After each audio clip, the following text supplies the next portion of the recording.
Vítajte v mojej kuchyni. Dnes vám ponúknem recept na prípravu špargle obálenej v lístkovom ceste. Takto pripravená špargla je vhodná ako predjedlo, môže byť súčasťou bufetového občerstvenia alebo aperitívu. Budeme potrebovať jeden zväzok špargle, hotové lístkové cesta, jedno vajíčko na potretie a sezamové semienka. Začneme prípravou špargle, ktorú ako viete treba zbaviť suchej, tvrdej časti.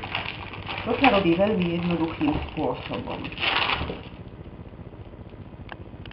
Vezmeme si šparglu a snažíme sa ju zlomiť. Ona sa zlomí presne v tom bode, ktorý oddeluje jedlú časť od suchej časti. Vidíte, je to veľmi jednoduché. Tak. Šparglu sme uvarili v slanej horúcej vode, takých 5-6 minút sme ju nechali len prevariť. Neuvaríme ju až do mäka, lebo bude pokračovať jej príprava ďalej v rúre.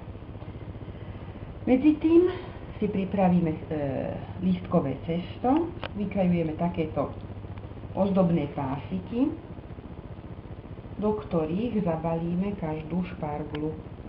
Ako vidíte, postupujeme takto. Obalené špargle ukladáme na plech, na ktorý sme predtým pripravili papier na pečenie.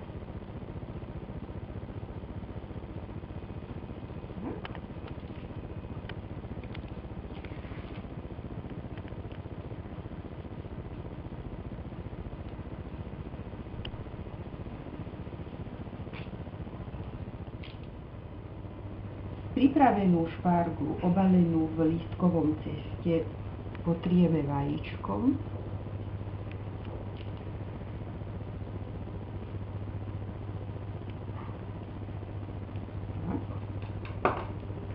Posypeme sezamovými semienkami.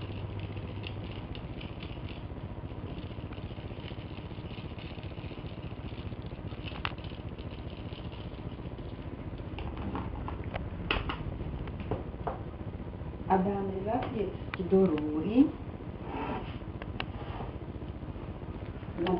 pri 200 stupňoch približne 5-6 minút. Naše špargle v lístkovom ceste sú upečené. Ak ich budete podávať k aperitívu, tak na zdravie. Hotovo. A do toho